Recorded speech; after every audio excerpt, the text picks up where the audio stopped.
এই কারণেই তো আমাদের আম্মা জান খাদিজাতুল কুবরা রাদিয়াল্লাহু তাআলা আনহা, আল্লাহু আকবার, আরবের ধনাঢ্য ব্যবসায়ী মহিলা। ও মা বোনেরা, আপনারা পর্দার আড়াল থেকে ভালো করে একটু কান দিয়া শোনেন। আম্মা জান খাদিজা ছিল আরবের ধনাঢ্য ব্যবসায়ী মহিলা। তার সম্পদ কেমন সম্পদ ছিল, কোন কোন বর্ণনায় আসছে আম্মা জান যখন আল্লাহর নবীকে বিবাহের প্রস্তাব দেয় তখন আম্মা জানের কাছে 40 মণ স্বর্ণ ছিল। আল্লাহু আকবার। কত মণ স্বর্ণের মালিক? 40 মণ স্বর্ণের মালিক আম্মা জান, আরবের ধনাঢ্য ব্যবসায়ী মহিলা। আরবের এত সম্পদশালী মহিলা, আম্মা জানের মতো এত সম্পদশালী মহিলা আরবের মধ্যে একজনও ছিল না। সে অবস্থায় এসে আল্লাহর নবীকে বিবাহের প্রস্তাব দিলেন। ও মুহাম্মদ, আপনি কি আমাকে বিবাহ করবেন? আল্লাহর নবী বলে, খাদিজা, আপনি আমাকে কেন বিবাহ করবেন? আপনি আরবের ধনাঢ্য ব্যবসায়ী, আপনার সম্পদের অভাব নাই, আপনার বংশ ঐতিহ্য মর্যাদা কোনো কিছুর অভাব নাই, আপনি একে তো সম্পদশালী, দ্বিতীয়ত ব্যবসায়ী, তৃতীয়ত আপনার রূপ লাবণ্যের কোনো কমতি নাই। আপনি আমার মতো একটা গরিব মানুষকে কেন বিবাহ করবেন? আম্মা জান খাদিজা রাদিয়াল্লাহু তাআলা আনহা বলে, ও মুহাম্মদ, আপনি আরবের কোনো সাধারণ মানুষ না, আমি আপনাকে ভালো কইরাই চিনতে পেরেছি। আল্লাহু আকবার। একটা কথা আছে, রতনে রতন চিনে, ঠিক কিনা বলেন? আম্মা জান আমার নবীকে চিনতে ভুল করে নাই যে এই মুহাম্মদ হলো আল্লাহর নবী, কোনো সন্দেহ? তার মতো এত দামি মানুষ পৃথিবীর জমিনে আসে নাই আর কোনদিন। তিনি হলো দোজাহানের বাদশা। আল্লাহু আকবার। আম্মা জান আল্লাহর নবীকে চিনতে ভুল করে নাই। নবীজি বলল, খাদিজা কেন বিবাহ করবেন? বলে, আমি আপনাকে এই জন্য বিবাহ করতে চাই, আপনি কালেমার দাওয়াত দেন, আমি আপনার সহযোগী হব। সুবহানাল্লাহ। আমি আপনার পাশে থাকবো, আপনাকে হেল্প করব।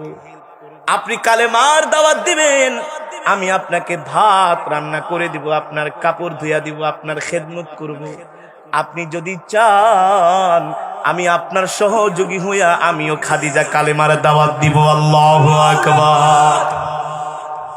আল্লাহর পয়গম্বরের সাথে আম্মা জানের বিবাহ হয়ে গেল। 40 মণ স্বর্ণ এনে আল্লাহর নবীর দরবারে হাজির করলেন। কোন বর্ণনায় আসছে এর চাইতে আরো যে সম্পদ ছিল এর চাইতে আরো বেশি দাম। আল্লাহু আকবার। সব সম্পদ দিয়া বললেন, ওগো আল্লাহর নবী, নেন, সম্পদগুলো আপনাকে দিলাম। সব সম্পদ আল্লাহর নবী পায়া সব সম্পদগুলো দ্বীনের রাস্তায় খরচ করে দিলেন। সুবহানাল্লাহ বলেন। নবীজি ঘরে যায়, দরজায় নক করার সাথে সাথে আম্মা জান ঘরের দরজা খুলে দেয়।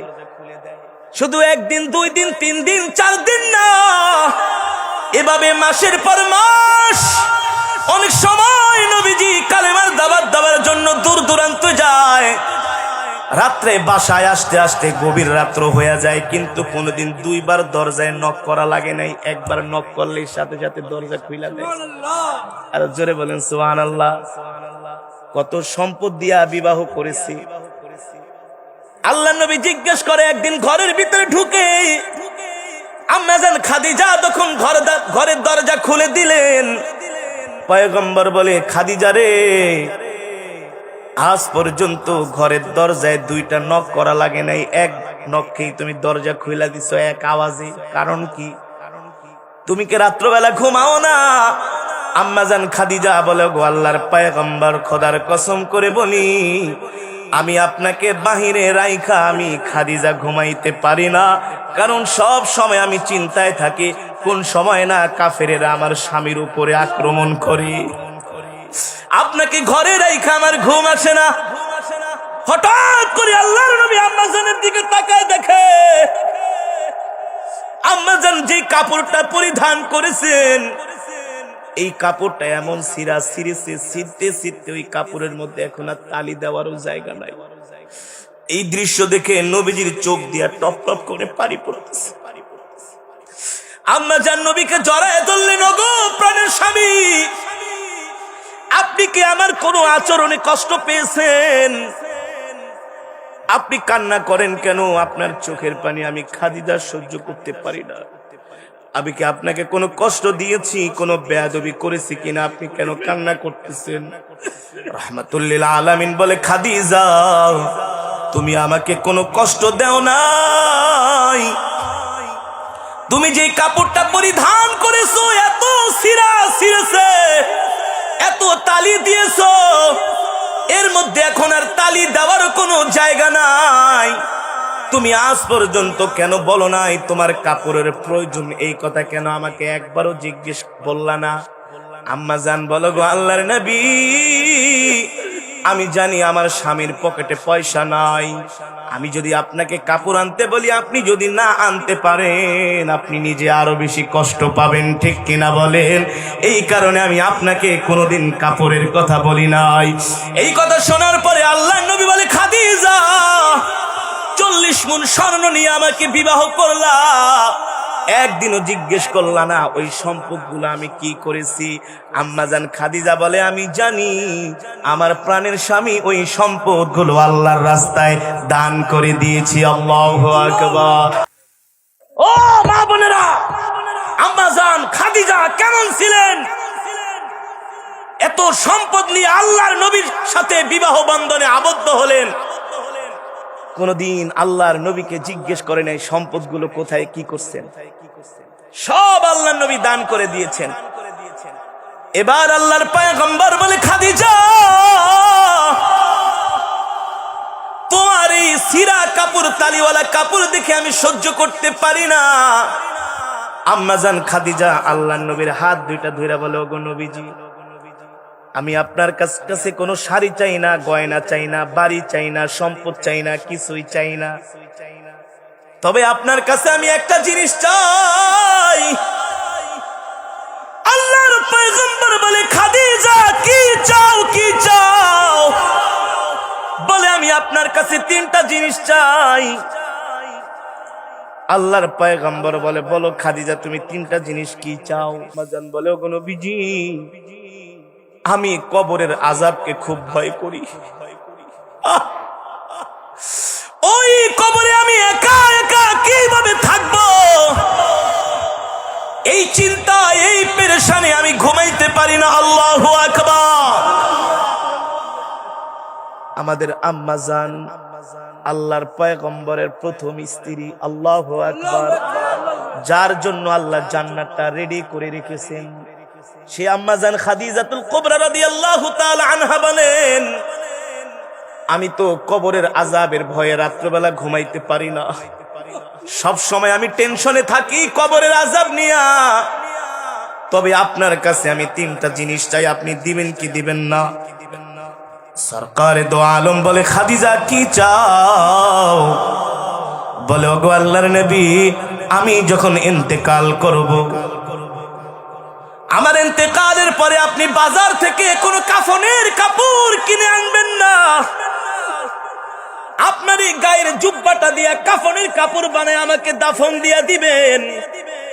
আল্লাহর নবী বলে, যদি আমার গায়ের জুব্বা দিয়া তোমাকে কাফনের কাপড় পরায় দাফন করি, তাহলে কি হবে? আম্মা জান বলে, আমি বিশ্বাস করি, আমি জানি জাহান্নামের আগুনের এত বড় সাহস নাই যার শরীরের মধ্যে আল্লাহর নবীর জুব্বা মুবারক থাকবে, আর জাহান্নামের আগুন আল্লাহর নবীর জুব্বায় আগুন ধরাবে, এত বড় সাহস জাহান্নামের আগুনের হতে পারে না। আল্লাহু আকবার। জোরে বলেন আল্লাহু আকবার। ওগো আল্লাহর নবী, এই কারণে আপনার গায়ের জুব্বাটা আমার শরীরে পরায় দিবেন, যাতে জাহান্নামের আগুন আমার শরীরে স্পর্শ করতে না পারে। আল্লাহর নবী বলল, ঠিক আছে খাদিজা, তোমার এই আবদারটা আমি রাখলাম। 2 নম্বরে কি চাও? আম্মা জান খাদিজা বলে, ওগো আল্লাহর নবী, আমি যখন ইন্তেকাল করব, যেই কবরের ভিতরে আপনি আমাকে দাফন করবেন, ওই কবরের ভিতরে আপনি নিজে স্বয়ং নামবেন, আর নেমে চতুর্পাশে একটু হাঁটবেন। আল্লাহর নবী বললে, কেন খাদিজা? আম্মা জান বলে, আমি আল্লাহর কোরআনের মধ্যে পড়েছি, আমি আপনার মুখে শুনেছি, যার আমলনামা খারাপ হবে কবরের মাটি তাকে চতুর্পাশ থেকে চাপা দিবে। ঠিক কিনা বলে? এমন চাপা দিবে শরীরের হাড্ডি গুড্ডিগুলো একাকার করে ফেলবে। ওগো আল্লাহর নবী, আপনি আমাকে যে কবরের মধ্যে রাখবেন ওই কবরের চতুর্পাশে আপনি একটু হাঁটবেন। আল্লাহর নবী বলে, কেন হাঁটবো? বলে, আমি বিশ্বাস করি যেই জমিনের মধ্যে, যেই মাটির মধ্যে আল্লাহর নবীর পা মোবারক লাগবে ওই মাটির এত বড় সাহস নাই দুই দারের মাটি আইসা একসাথে খাজিদাকে চাপা দিবে। আল্লাহু আকবার, জোরে বলেন আল্লাহু আকবার। সরকার দু আলম বললেন, খাদিজা তোমার 2 নম্বর আবদার আমি রাখলাম, 3 নম্বরে কি চাও? আম্মাজান খাদিজা বলে, 3 নম্বরে হলো আপনি আমাকে যখন দাফন করবেন সাথে সাথে বাড়িতে চলে আসবেন না, আপনি কিছুক্ষণ সময় কবরের পাশে দাঁড়ায় থাকবেন, কারণ ওই কবরে শোয়ানোর পরে আমি ভয়ে প্রকম্পিত হয়ে থাকব। আপনি যতক্ষণ পর্যন্ত কবরের সামনে দাঁড়ায় থাকবেন ওই মুনকার নাকির যখন আমার কবরের মধ্যে সওয়াল করতে আসবে, ওগো আল্লাহর নবী আপনি দাঁড়ায়া থাকলে আমি ওই মুনকার নাকিরের সওয়ালের জবাবগুলো সাহস করে দিতে পারবো। আল্লাহু আকবার, জোরে বলেন আল্লাহু আকবার। ও মুসলমান, আল্লাহর পয়গম্বর বলল, খাদিজা আমি তোমার এই 3টা আবদারই রক্ষা করব। ঠিক আম্মাজান খাদিজাতুল কুবরা রাদিয়াল্লাহু তাআলা আনহা তার কিছুদিন পরেই দুনিয়া ছেড়ে চলে যায়। আল্লাহর নবীকে একা করে আম্মাজান খাদিজার ইন্তেকাল হয়ে যায়।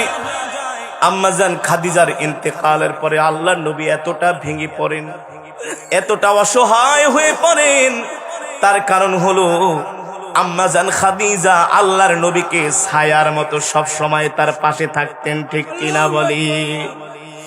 ঠিক আল্লাহর নবীর আম্মাজান খাদিজার ইন্তেকাল হয়ে যায়।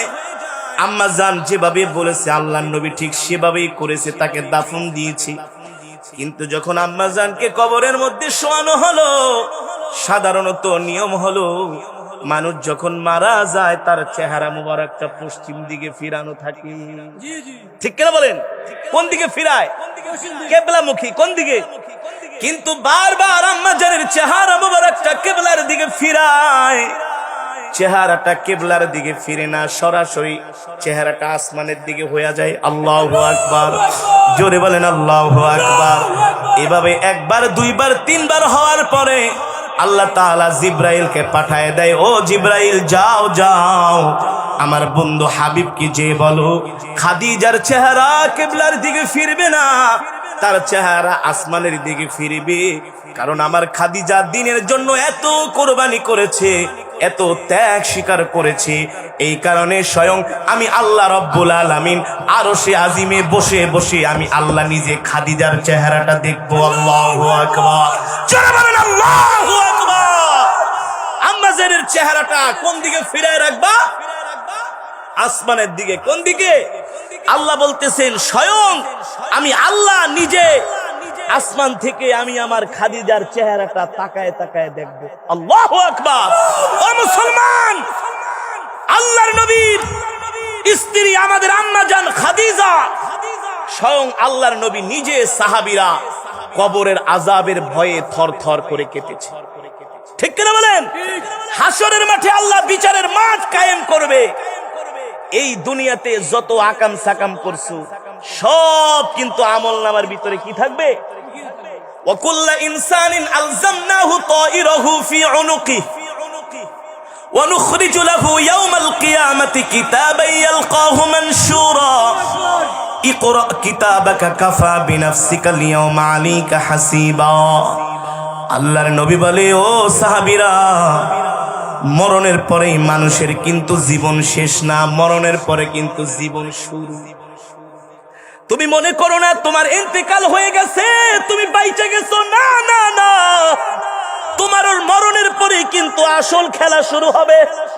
কথা বলেন? মরণের পরেই কিন্তু আসল হিসাব কি হবে? শুরু হবে।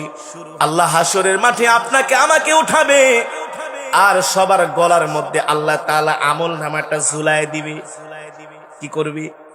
আল্লাহ বলবে, এদিকে আয়, তুই নামাজ কেন পড়স নাই, আমার হুকুম কেন মানুষ নাই, আমার বিধান কেন মানুষ নাই, আমার কোরআনের বিরুদ্ধে কথা বলেছস, আমার বন্ধুকে গালি দিয়েছস, আলেমরা কোরআনের কথা বলেছে তাদেরকে গালি দিয়েছস, আলেমরা মুক্তির বিরুদ্ধে কথা বলছে তুই মুক্তির পক্ষে কথা বলছস, ঠিক কিনা বলেন? আলেমরা ইসলামের পক্ষে আওয়াজ তুলছে, তুই আলেমদের উপরে অত্যাচার করছস। বলবে আল্লাহ আমি গেলা কিছুই, অস্বীকার করবি। কি করবি? অকুল্লা ইনসানিন আলজামনাহু তাইরাহু ফি উনুকি।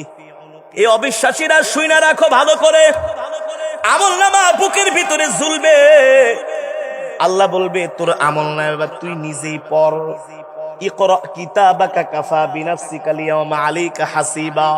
তুই তোর আমলনামা নিজেই পড় আর নিজের হিসাব নিজেই কর, জীবনে তো তুই কি কি করছস না করছস। তখন আমলনামাটা নিজের হাতে নিবি আর পড়বে, নিজের আমলনামা নিজে পড়বে আর দাঁত কামড়াবে আর আফসোস করে করে বলবে, ইয়া লাইতানি মালি হাদাল কিতাব লা ইউগাদিরু সগীরাতান ওয়ালা কাবীরাতান ইল্লা আহসাহা ওয়া ওয়াজাদু মা আমিলু হাদিরা ওয়ালা ইয়াজলিমু রাব্বুকা আহাদা। নিজের আমলনামা নিজে পড়বে আর আফসোস করবে, হায় রে এটা আবার কেমন আমলনামা, যত গুনাহ করছি, যত জিনা করছি, ব্যভিচার করেছি, মানুষের সম্পদ মেরেছি, মানুষের উপরে অত্যাচার করেছি, মানুষের উপরে জুলুম করেছি, ক্ষমতার অপব্যবহার করেছি, এত অপরাধ করে তো নিজের জীবনটাই নিজে বরবাদ করে দিয়েছি, ঠিক কিনা বলেন? ওই সময় আফসোস করবি, কিন্তু আফসোস করলে আর কোনো। আল্লাহ বলে এতদিন আমি দুনিয়ায় ছিলাম রহমান, দুনিয়ায় ছিলাম রহিম, আজকে আমি হাসরের মাঠে হয়ে যাব কহার। কি হয়ে যাব? আল্লাহ বলে তোদের কোনো কথা শোনা হবে না। ওই দিন তারা আফসোস করবে আর বলবে, হায় রে হাসানপুর দারুল উলুম কওমি মাদ্রাসার মাহফিলে হুজুরে আয়েশা বারবার বইলা গেছে, জিনা করিস না, গুনাহ করিস না, মদ খাইস না, মানুষের সম্পদ মেরে খেও না, মানুষের উপর অত্যাচার করো না, ক্ষমতার অপব্যবহার করো না, মানুষের উপরে জুলুম করো না, আল্লাহর কোরআনের বিরুদ্ধে কথা বলো না, আল্লাহর বিধানের বিরুদ্ধে কথা বলো না।